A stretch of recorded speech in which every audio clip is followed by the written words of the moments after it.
Welcome to another episode of The Unseen Paranormal, where some of the scariest things are unseen. I'm your host, Eric Freeman.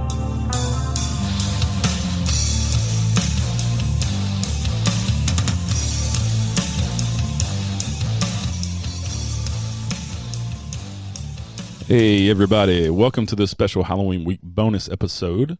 Today we are talking to the amazing Laura Meadows. Laura is an actor with over 70 TV and film credits. She has a bachelor's in fine art and is a visual artist with an extensive resume in fine art, fashion, and commercial art. She is known as the Scream Queen and has been called the real-life Jessica Rabbit. We're going to discuss her career, love of horror, and her paranormal experiences throughout her life. Hey Laura, thanks for joining us today. How are you doing? Oh, I'm doing great, and hi to your listeners. It's great to be with y'all today. So, you have this love of horror, and you've had paranormal experiences throughout your life. So, where does that come from? Where does the love of horror come from? Well, it started when I was just in grade school. It's not like today, where you could just watch at your own whenever you wanted to watch something and stream it. There was networks and stuff would come on it at a certain time, and if you didn't see it, at that time you wouldn't see it. So I would see during the day different shows that would come on, and I would say to my mom, and I was only in grade school, and I'd say, I want to stay home and I want to watch 13 Ghosts and I want to watch Hell House, and my mother would say, yeah, sure, and just keep me home. Now Awesome. She had a PhD in education, and she felt that she could teach me at home, although at that time they didn't have homeschooling so much.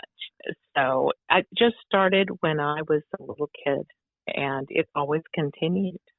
And you got your movie and television career started back in the 90s with, you got discovered by Oliver Stone. How did that happen? Well, I was on leave from being a graphic designer. I just had a baby, and I saw an ad in the newspaper to be in a crowd scene for Any Given Sunday, Oliver Stone. And I thought, well, that sounds cool. I'll just go down to Texas Stadium.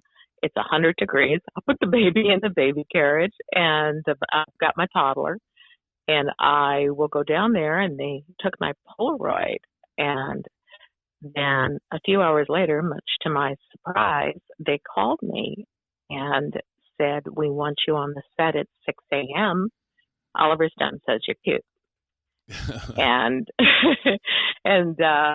there it was. And so I went, and I just fell in love with it immediately. I find that when people are on set, it's not really what you think it is. It's a lot of hard work and waiting, and then it's performing. And I have seen people that have been on set for the first time, and they make the decision right then that they will never do it again. And there's other people that are like myself that are on set and love it, just love it, regardless of the circumstances that you find yourself in, too hot, too cold, whatever. I found that I loved it. And that's how it began. But I was a model since I was 19, also a commercial artist, and I had done some commercials. So I was interested in it in the beginning anyhow. And so that love of horror movies has kind of just, you actually got to live out your dream and actually be part of those horror movies. Oh, yes. And I think part of that is just having studied it my entire life, horror movies and what goes into it, and the psychological aspect, as well as now there's so many visual aspects to it and special effects. But the real psychological suspense that you have with horror films is kind of the core of that. So I was very happy to be able to do it. And with horror films, it's not real when you're the actor. It's not real, but It is the coolest thing in the world when you see them make the effect and make it look real. And you look at the camera and you're like, ooh, it really does look good. It's making something out of nothing. And it is like magic how they can create that illusion. And I love that. Of course, being an artist, I create something from nothing. And horror goes from just the regular everyday experience and then making it into this supernatural type of experience for the viewer. And I think it's an amazing process. I really enjoy it. It transforms. It's transformative medium. Yeah, and one of the things I love about horror is that even with all of the computer generated graphics that you have now in these big blockbuster movies, horror movies seem to stick to a lot more of the physical effects that I think are a lot better. And I know they're a little bit harder to set up and that type of stuff. And some of them you just have one shot to get it. And if you don't, it's a pain to reset up. But what do you right. feel about the computer graphics versus physical effects? What is your preference as an actor? My preference is the one time getting it. That's my preference. And my preference is creating suspense psychologically and leading up to something and really giving it that bang. That is my preference. But you're right about only having one time to do it. Like when you get blood on you and you've ruined the clothes, you know you've got to get it that time. Yeah, or you're in the bathtub full of blood. Now, how many times are we going to do that? Not that many. Yeah. So, and you've so done that would be my preference. Yeah. And you've acted in lots of movies, but you've also done behind the scenes stuff with art and set design and that type of stuff. Yes. So you get to having a bachelor's in art, you kind of get to play in the whole sandbox, which is kind of cool. A lot of actors don't get to do that. Yes, I've been in films and upcoming films where I have done set design and I've done costume design and costumer. And I remember playing Queen Elizabeth, but yet I stayed up all night making the neck pieces by hand and sewing them. Yes, I didn't know how to do it originally, so I had to look it up on YouTube. And I made them, and I amazed myself. And different costumes, and I have a room that I had built, and it is the size of a room, but it is a gigantic. It looks like a warehouse of clothing.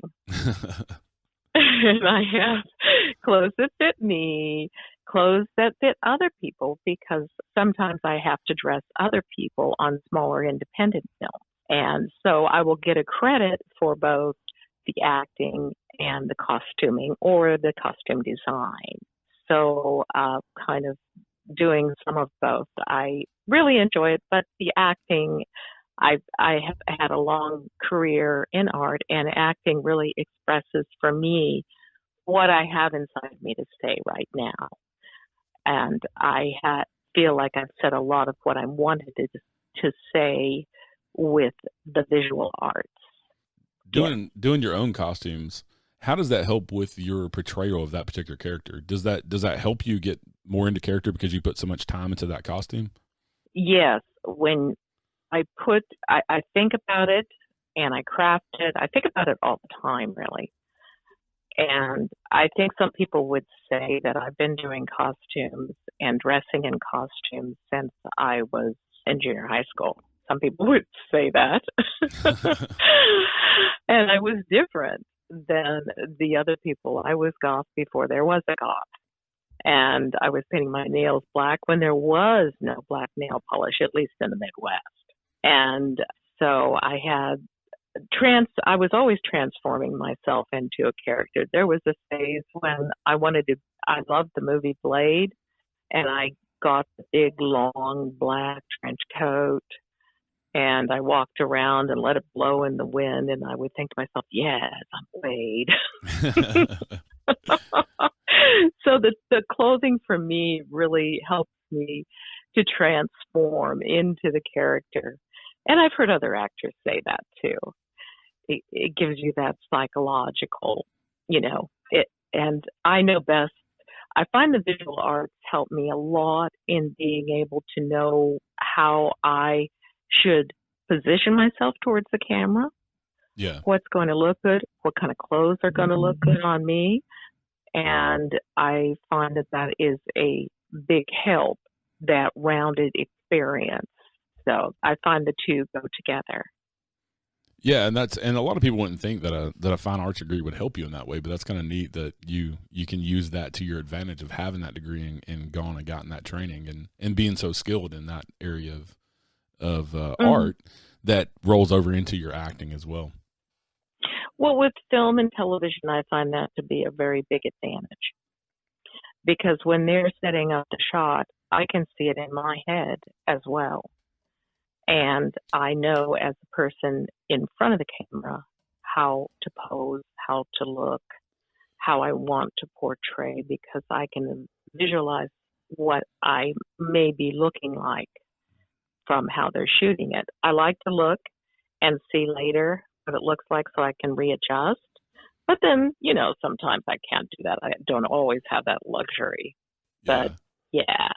And being the Scream Queen, you're in some very good company. I talked to Suze Lanier Bramlett, and she was one of the first Scream Queens in The Hills Have Eyes. You're in really good company. How do you take that title, and what do you think about having that title?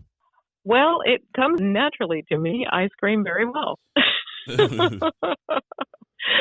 But I've been the victim in a lot of different films and television, and you scream. It's just organically evolved from that you are a scream queen. And then they want you to scream again. Sometimes your throat gets sore, though, I have to say, after doing it over and over again. But yeah, it's kind of vocal that way. Actually, I was a music minor and I sang.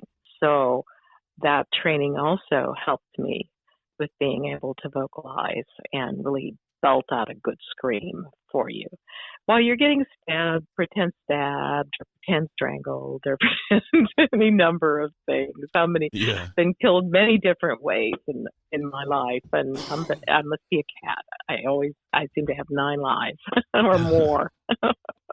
And you are big into the paranormal. I have had paranormal experiences.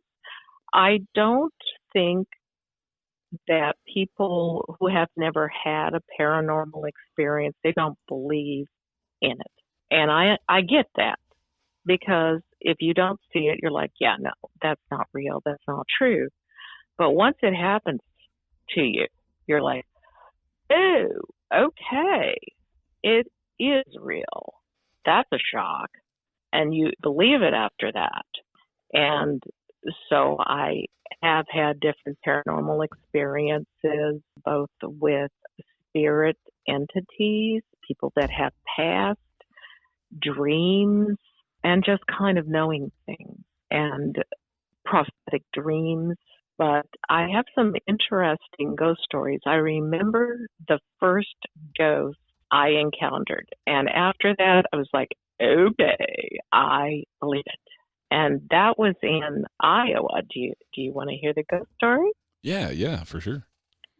Okay. I was living in this house with my boyfriend, and in Iowa they had these beautiful Victorian homes. They weren't all chopped up into apartments or anything. They were all still single family homes.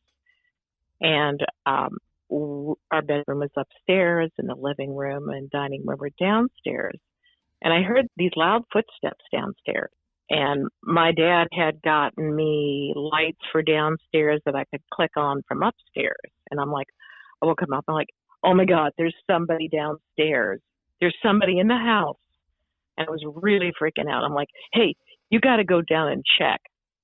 I wasn't going to go check. He was going to go check, typical. And I turned the lights on, and he went downstairs, and there was nobody there. And he checked all the windows and all the doors, and everything was locked and shut tight. And he came back upstairs. He said, there is nobody down there. All the doors are locked. All the windows are locked. All the windows are closed. And I said, well, okay, I don't know what that was. And I turned the light back off from upstairs. And then it started again. And not only that, it was stomping. And it ran up the stairs. Boom, boom, boom, boom, boom, boom, boom, boom, boom. And I was like, and he was too. And the dog cowered. You know, you think the dog's going to protect you. Don't think that. Right. Dog is the scariest. Dog will be like, hey, no, haha, I'm not getting involved in this. That's your problem. And it went, and I'm like, I hear it, and it's coming down the hall towards the bedroom. And I'm like, oh, no. And I was very glad to hear the footsteps go past the bedroom, and it went all the way to the back of the hall into the room at the back of the house and turned the radio on. Full blast, Twisted Sister. Wow. Heavy metal. I guess liked heavy metal. And I sat up in bed, and the first words, you wonder what the first words out of your mouth will be? Like, are you going to scream or what are you going to say? My first words were, hotel. Let's go to a hotel. And how long had you been in the house? Oh, not long. Only a few weeks. And I went to work. I was working as an illustrator. And I went to work. My boyfriend was a cameraman. And we told one of our friends at work. And he goes, oh, yeah, okay. So you got a ghost. You know what would be fun? Let's go have a seance in your house. So, all right, good idea. Let's go make the ghost mad. So broad daylight, middle of the day, he comes over and we all sit down, and I got some incense and I put it in the ashtray, and I said, if there's anybody here, make your presence known. And all of a sudden, when I said that, the ashtray exploded. Wow. And our friend said, okay, that was really good. That's a nice exploding ashtray trick, Miss Laura. I think I'm going to be going now. And he left. He wasn't sticking around for any more. And he told my boyfriend later, he goes, yeah, I believe you guys have a ghost. And at that point, I got in my car and I drove around. I found a house to buy, and I moved out within a few weeks. I'm not like those people in the ghost movies who decide to stay, or there's the ghost and they're like, everybody's like, hey, let's go to the basement, da-da. Or, hey, let's go to the attic. I hear it in the attic. Let's go. You know, no, not me. I was like, okay, we're leaving. Yeah, not going to stick around to find out what else it has in store for you. No, yeah, I'm not finding out. That's the landlord's problem. It's not my problem. And so when I told her, she was really mad. I'm like, hey, your house is already occupied. You didn't tell me that. Was she aware of any stories of anybody living there and having experiences? She refused to say. She was just really mad that we were leaving so suddenly. But then again, she didn't stop us or do anything to the contrary. She just was really, really mad. And it's like, I'm sorry, I can't stay in your house. Not with all the racket and the blowing stuff up. No, we're not staying. So that was my first encounter in Iowa. And after that, it's like, okay, they're real. It's real. I didn't have any way to explain it. And I'm sure other people who have had experiences don't have any way to explain what happened. And then things have happened since then, too. Have you ever had anything happen on set? I know you were in an episode of Haunted Hospitals as an actor. Mm-hmm. I'm trying to think. Have I had anything happen on set? I have been fortunate not to have things happen on set yet. But that's not to say it won't happen. Yeah. It's been more in my own personal experience that the ghosts. I guess when there's a whole lot of people and cameras and noise and crafty, the ghosts are like, I'm not interested in hanging out here. I'm going to wait till everybody is, gone. I don't know why they don't come out and just show it themselves to everybody. Right. And on a set, there's a lot going on. So maybe nobody's paying attention. Maybe they are doing stuff, but you're just, occupied with what you're doing. Yeah, that could be. I hadn't really gone to any seriously haunted locations, but in my own personal life, I have gone on vacation to the Queen Mary in Long Beach, which is one of the most haunted spots. Yeah. And I've gone on the ghost tours, and I didn't notice anything. And I'm like, oh, well, it's just a bunch of malarkey. And so I took my son. There was a couple of rooms. It was the rooms that they hadn't renovated yet, that had a small room, and it was the Winston Churchill floor. And the little room was for a maid or something like that, but I used it for my son. So I had been in the room before, and I was sleeping, and I kept saying, my darling Nancy, in my dream. And I felt someone touching my arm and rubbing my arm. And I woke up, and I said to myself, oh, wow, that was a ghost. And Wow. then I was kind of like shocked. It's like, oh, I guess the Queen Mary really is haunted. Those haunting tours, of course, they'll be mad at me saying the haunting tours, I didn't see a ghost. Maybe there's a ghost. Yeah. Show you the place where the ghosts are. And then I happened to get the room again, because I like going over there. It's kind of cool. And I took both of my boys, and the first time when I was in the room, it was freezing cold. And I didn't understand why it was so cold. And why couldn't I get the heat up? It just didn't make any sense. Then I was like, oh, yeah, there's a ghost in here. So the second time I went, the room wasn't super cold like it was before. And I had both my boys. But then in the morning, my youngest son had somehow ended up falling asleep in the hall. I was like, how'd you get in the hall? Right. I don't know how you got in the hall, in the floor. And then the third time was the charm, or not the charm. It was 4th of July, and I took my oldest son, and he took the little room in the back. And my oldest son is disabled, and he can't talk. He has Down syndrome and autism. And I thought, wow, this would be great, 4th of July. And the fireworks are going off. And I noticed this little flash of light up on the woodwork. And I thought, but the fireworks, they weren't visible in the window. They weren't flashing right in. They were on the other side of the ship. Yeah. Because we were positioned towards the land. And I saw a little flash. And then the fireworks were going off. And I thought I heard my son. And then I realized he was screaming. And I was like, wow, oh no. And I ran back to the little room, and he was locked in the bathroom.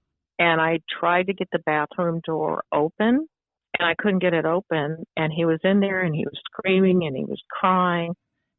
And I called the front desk, and I said, my son's locked in the bathroom. We can't get the bathroom door open.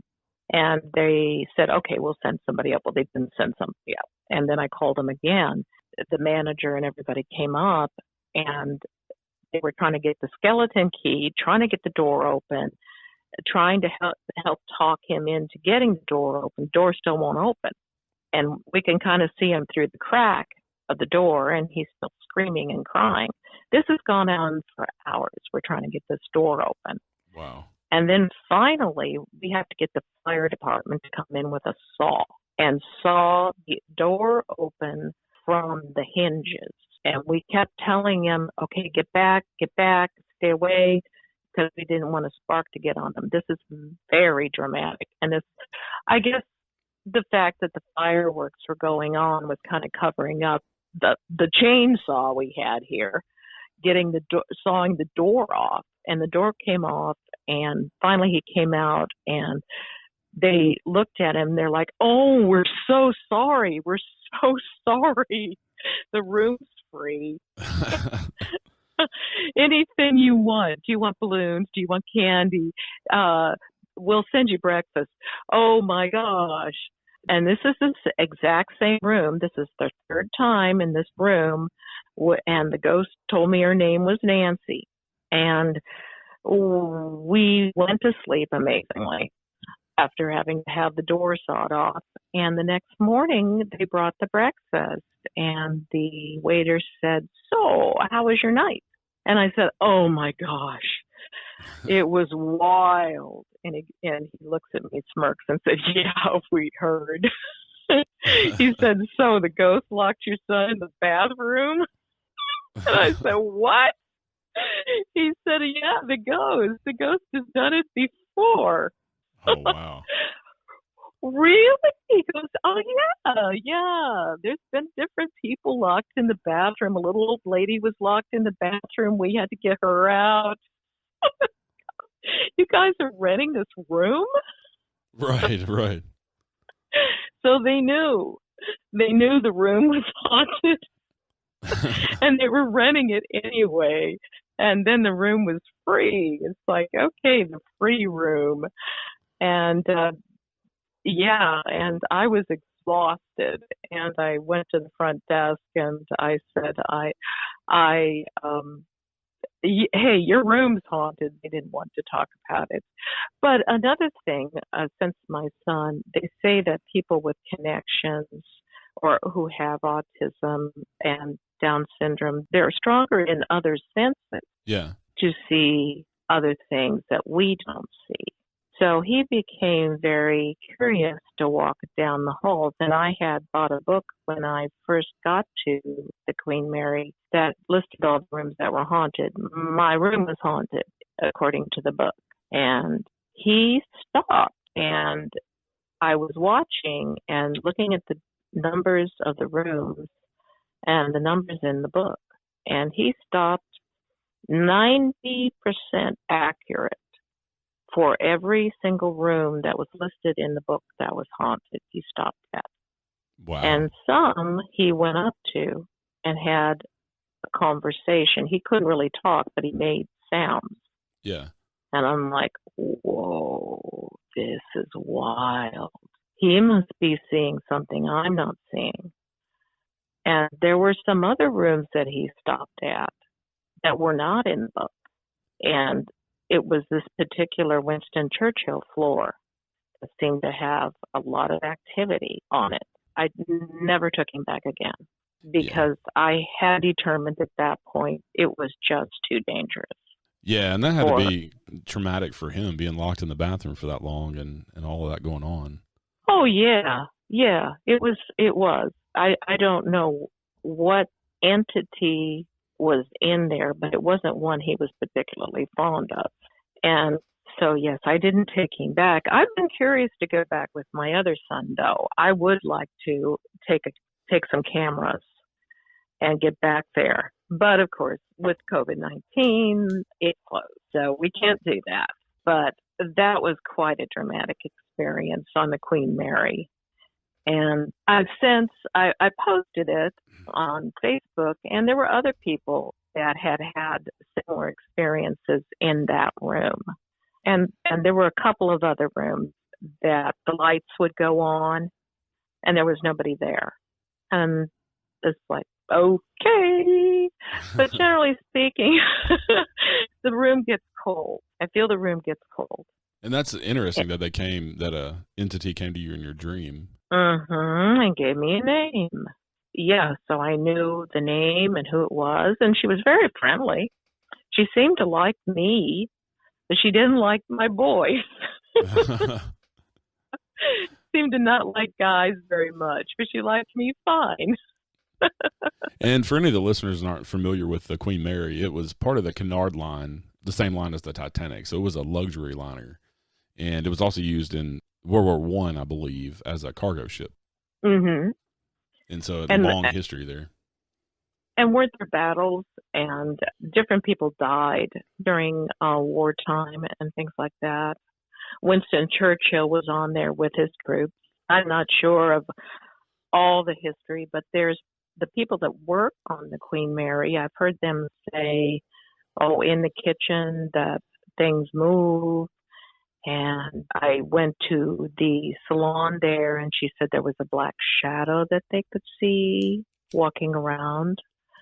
And so the staff will affirm that the ship is haunted. And quite a few of the ghost shows have been there and investigated. I know Ghost Hunters and Ghost Adventures have both been there and investigated the Queen Mary. Yeah, it's a favorite. It's a spot where people like to investigate. And I would certainly like to go back there and investigate again when it opens up. And it's Halloween. So this is supposed to be the time when the ghosts are really active. Yeah. When the veils between the worlds are more open. Yeah, and I've actually heard from a lot of investigators here lately who've been in the field for a long time that they think in general the veil is kind of thinning and a lot more they've seen a pickup in activity, and it could be because of the COVID too, with a lot more people staying home. They're just noticing more in their houses because they're in their houses more, but they've seen a pickup in the past year or so with paranormal activity in general. Mm-hmm. I had prophetic dreams too, and not ones that I really wanted to have. I had a dream. I remember when I was in Texas working as a graphic designer, and I was stuck on a ceiling. I really don't like to be stuck on a ceiling, but I was stuck on a ceiling, and I was in this white room, and I kept hearing a voice say, "We're losing her, we're losing her, we're losing her, we're losing her." And I looked down and I saw a white sheet and a gurney and someone on it. I couldn't really quite tell. I was a woman, well, her. And I saw the machine next to the gurney and the doctors and the nurses. And everything was white. And I kept saying in my dream, "Hey, can I get off the ceiling?" to whoever put me there. "Can I get off the ceiling?"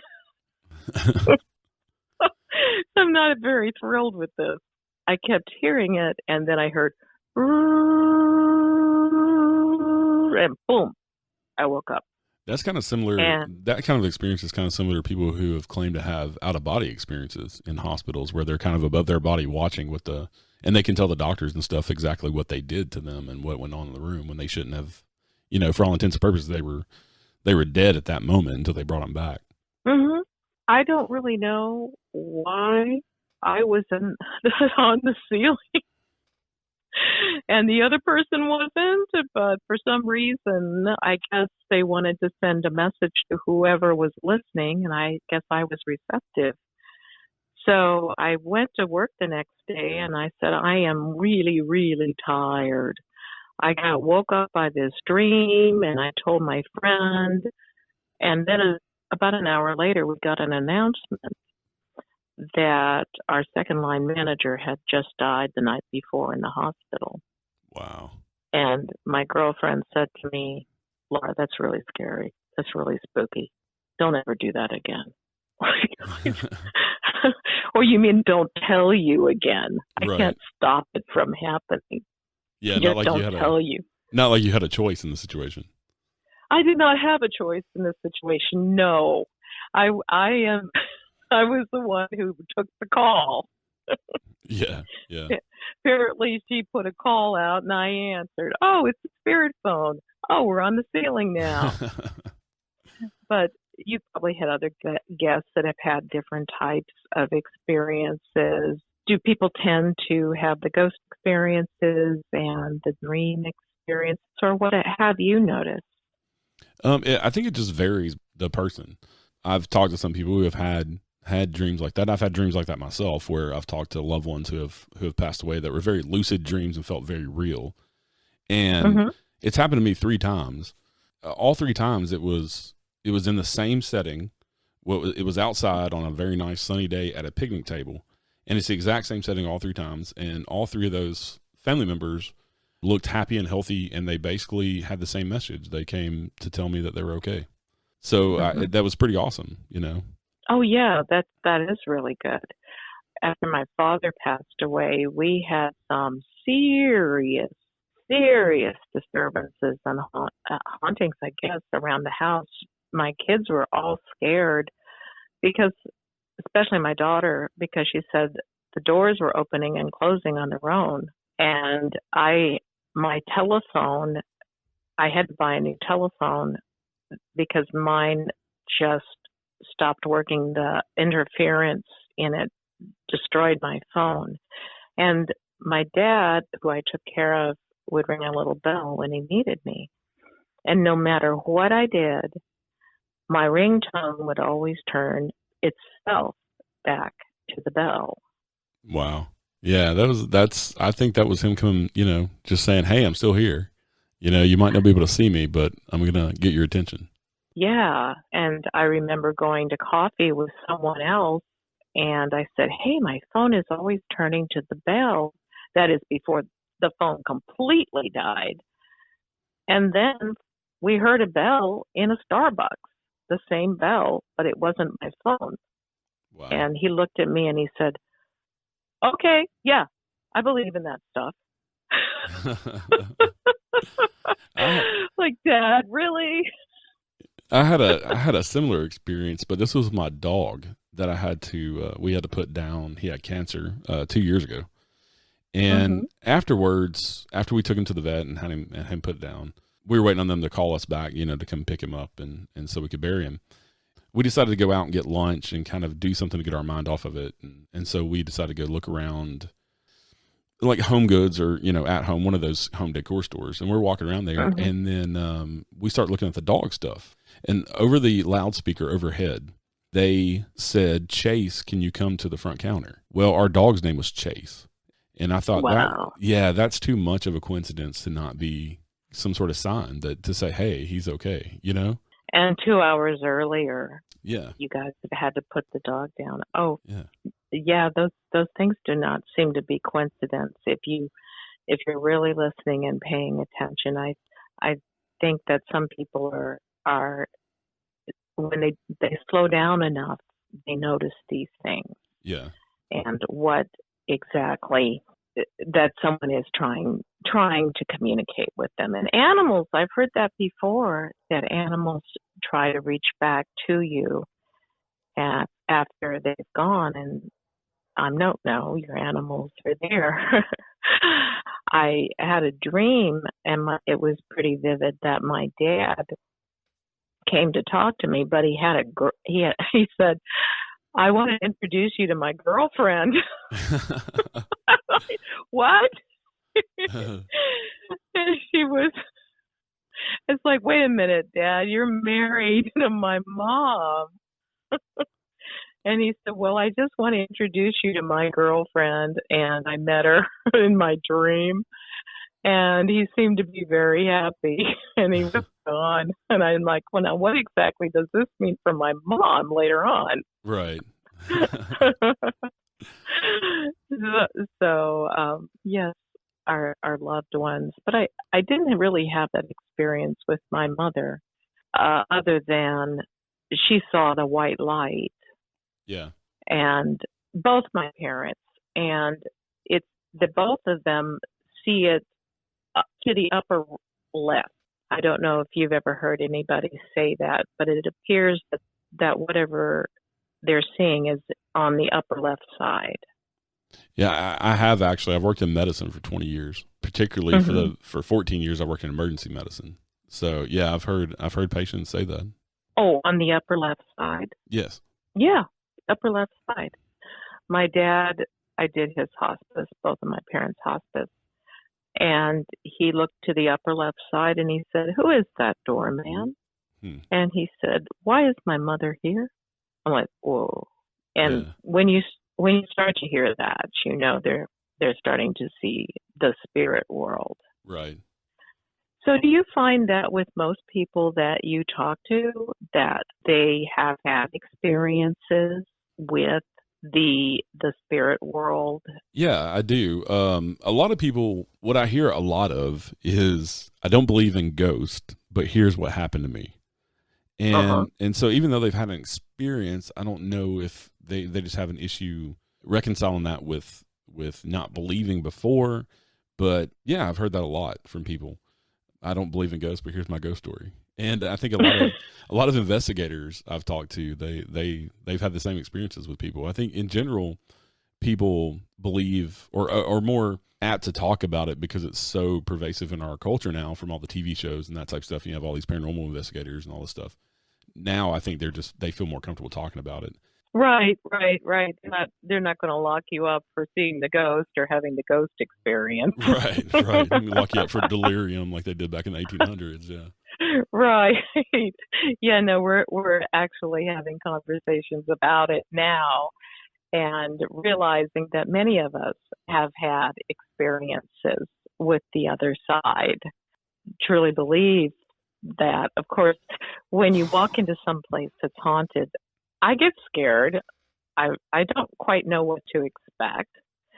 And I've heard some people have experiences with things that are not too friendly. And I really don't want to have that. But when it's somebody that I know, like my dad, I'm okay with it. And it actually kind of gives me a sense of comfort Yeah, and to that's know. kind of, yeah, my experience with the loved ones. That's kind of what it was me knowing that they're okay. Yeah, and my dad apparently had a thriving social life going on later on. I already got him a girlfriend. He got him a girlfriend. Oh, I remember vividly seeing her too. She was from India. And I'm like, okay. I don't think I could have made that up. Right, right. Yeah, and they psychologists say that you can't, your brain, when you dream, you can't make up faces or people that you've never seen before. So your brain has Mm, to pull from your memories to make dreams. So that's even more mm, curious of, like, if you see somebody like that in your dreams, like you said it was a lady from India, then if you don't remember ever seeing this lady, that gives me even more credence that you're actually, your dad came back to give you a message. yes. Yeah. I had never seen her before, ever. No one that I knew. And I was actually really surprised that he had picked that she was his girlfriend. So I guess if you believe in reincarnation, they've been through many lives together, and my mother must fit in there somewhere. Maybe she's got had a boyfriend that was waiting for her. I guess I don't know. Right. And I had another experience with a relative. I sadly had a miscarriage, and the night before I found out, I'd already named her. Her name was Shannon Iris, and I was dreaming, and in my dream, I saw this woman walk in, and she had long brown hair, and she was carrying a book, and she was maybe about 25, and she said, "My name is Shannon Iris. I want to give you a message." And she put the book down on the bed, and I said, "Wait a minute, let me look at you." And I held her arm, and I said, "You don't have Down syndrome." And she said, "I have to go." And I said, "No, no, come here. No, don't go." And she started walking out the door, and then I heard this voice say, "I am your father, let her go." And I said, Wow. "No." And the voice said, "I am your father, let her go." I was like, "No." I'm not going along with this. And then the third time, and then I woke up and I went in for an ultrasound, and they said the baby's gone. And she, I guess, came to say goodbye the night before. Wow. That's an incredible experience. Yeah, it really was to see her. And I asked them to tell me if, because I saw that she didn't have any genetic defects and that was a female. And that was confirmed that it was a girl. So I wanted some kind of proof that my vision or my dream, whatever you want to call it, was real.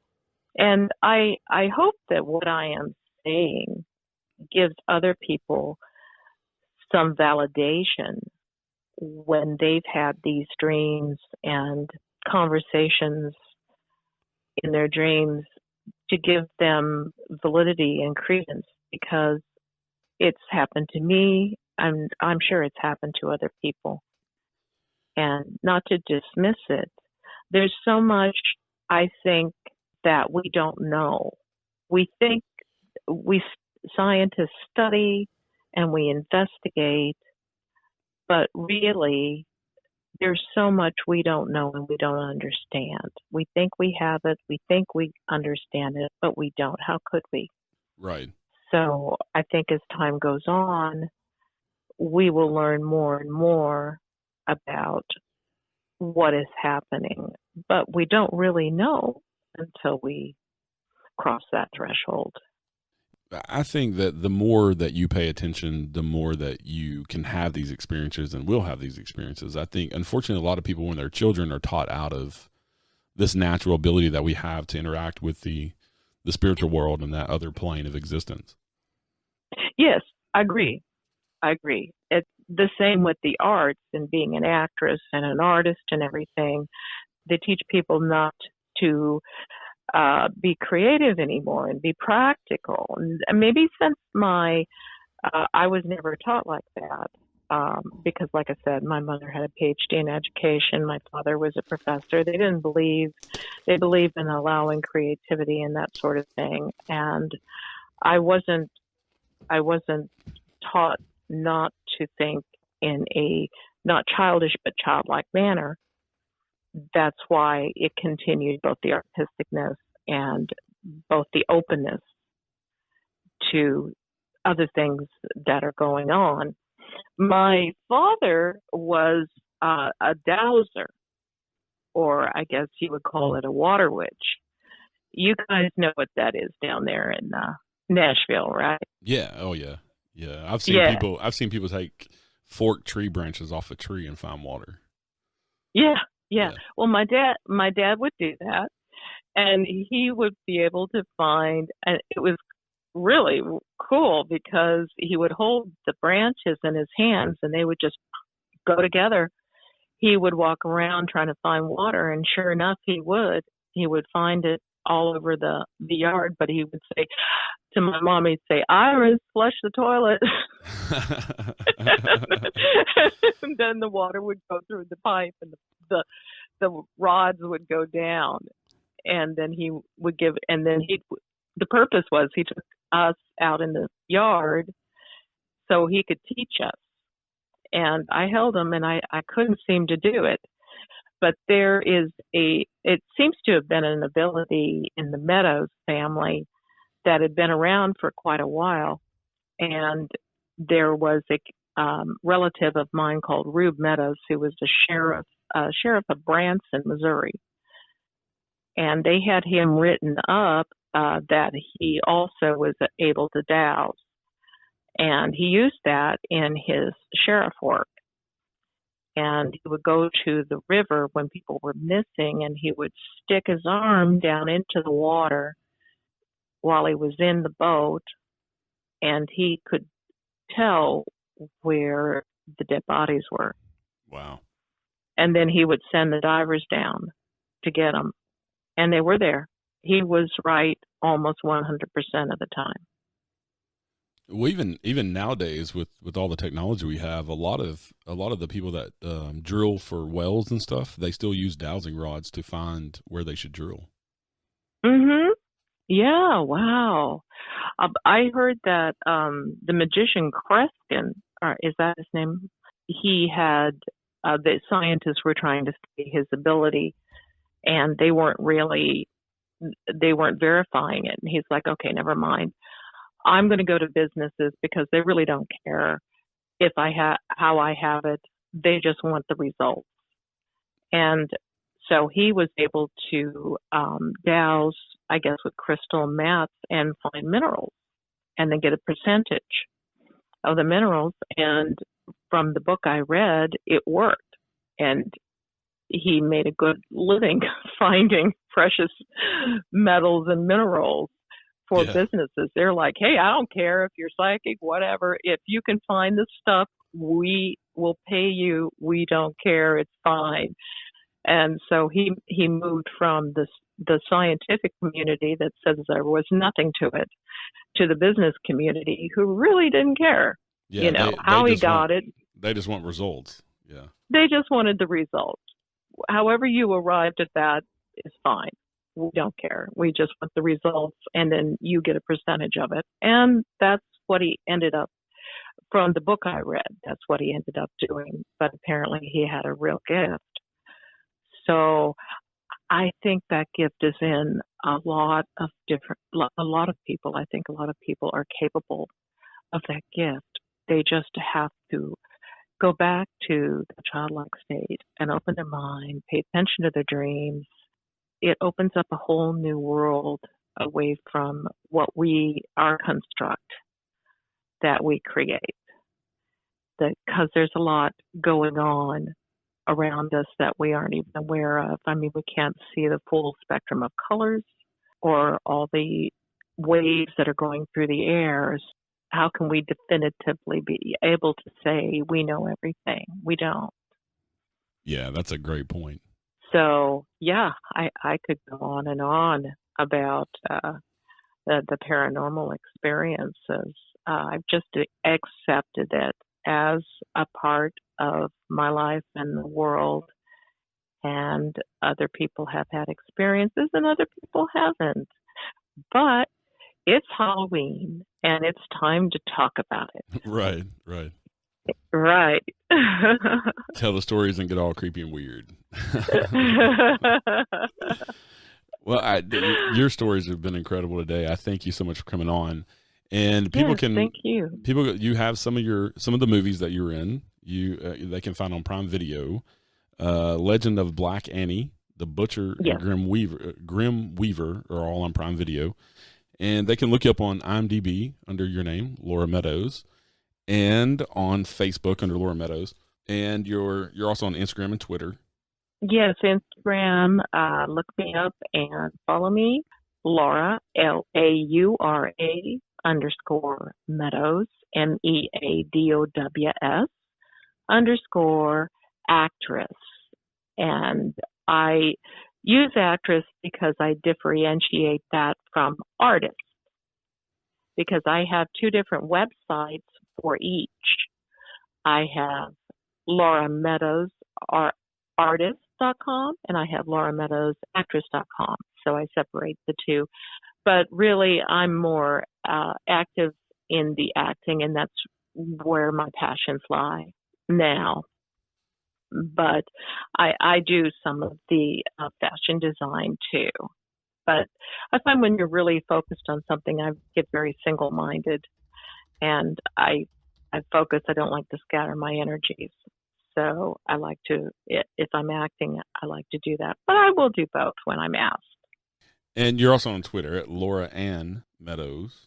Yes, Although I have to say, I don't do too much on Twitter. I don't think I've ever really understood Twitter. Sorry, guys. But my Facebook page is Laura Meadows, and it's kind of full. But I also have the fan page, which I would just love it if you would hop on that and visit me on Facebook and Instagram and check out my IMDb and check out my movies and films. And you can also catch me on YouTube as well. So I will love answering your questions. If you want to talk about the paranormal, that would be terrific. And tell me your ghost stories. I would love to hear your ghost stories. Well, Laura, thank you so much for coming on today. It's been an awesome conversation. I've really enjoyed it. Oh, me too. Thank you. Thank you for having me. No problem. Thank your audience. And I look forward to talking to everyone again. And I hope everyone has a safe and fun and spooky Halloween. And I want to give a shout out to Steve Joyner. He's the one that connected us for you to come on my show. Yeah. He's been awesome. He's a publicist and he's a wonderful guy. And I'd like to shout out to Steve Joyner too. He's terrific, and I appreciate that he has connected us. Thank you, everyone, for listening. You have a great Halloween and stay safe out there. Happy Halloween. Bye. Join us next time for a new episode of The Unseen Paranormal. Until then, check us out on Facebook, Twitter, Instagram, or at our website, unseenparanormalpodcast.com. And don't forget to like, review, rate, and share with all your friends. Thank you to my friend Chris Lips for the awesome theme music. Listen to our theme song and more of his music at chrislipsmusic.com. And remember, some of the scariest things are unseen.